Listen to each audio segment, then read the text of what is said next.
ఇక్కడ ప్రార్థన అంటే ఏసే ఓత పదం ఏసే, నిజంగా ఏసే అని పిలవట్లేదు. ఏసే అన్నప్పుడు ఏసే జ్ఞాపకం చేసుకుంటా, లేకపోతే ఓత పదం ఏసేయా. కొంతమంది చూడండి, అమ్మ అమ్మ అమ్మ అమ్మ అమ్మ నొప్పి వస్తా అమ్మ అమ్మ అంటారు. నిజంగా అమ్మని జ్ఞాపకం చేసుకుంటా, ఓత పదం. అమ్మ పక్కనే ఉంది, ఏమంటావు? అమ్మ అమ్మ అమ్మ అమ్మ అంటావు. ఈరోజు మనుషులు కూడా ప్రార్థన అట్లా అయిపోయింది. ఏసే ఏసే ఏసే ఏసే ఏసే జ్ఞాపకం చేసుకుంటున్నావా? ఆయన ప్రేమను జ్ఞాపకం చేసుకుంటున్నావా? ఆయన త్యాగాన్ని జ్ఞాపకం చేసుకుంటున్నావా?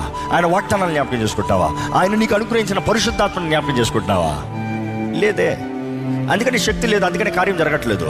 దయచేసి దేవుని వాక్యం అనేటప్పుడు ధ్యానించండి, జ్ఞాపకం చేసుకోండి. దేవునితో సహవాసం. నేను ఎప్పుడు అంటాను, నీ ప్రార్థనల్లో ముగ్గురితో మాట్లాడతాను నేర్చుకో. ఒకేసారి కాకపోయినా కనీసం రోజులో ముగ్గురితో అనేక సార్లు మాట్లాడతాను నేర్చుకో. తండ్రి అయిన దేవునితో మాట్లాడు. తండ్రి ఎప్పుడు అంటాను నీ మాట. దయచేసి తెలియని వారు ఉంటే తెలుసుకోండి. నీ జీవితంలో ఏదైనా చిత్తము తెలుసుకోవాలంటే, పర్పస్ తెలుసుకోవాలంటే, గమ్యము తెలుసుకోవాలంటే, ఎనీథింగ్ ఎనీ డెసిషన్ ఉందంటే తండ్రిని అడుగు. తండ్రిని అడుగు. తండ్రి చిత్తమే చివరికి నిలబడుతుంది. తండ్రి చిత్తమే చివరికి జరుగుతుంది. జీవితంలో నీ జీవితంలో ఏదైనా జరగాలంటే అడుగు, తండ్రి నీ చిత్తం ఏంటో నాకు తెలియజేయ్యా.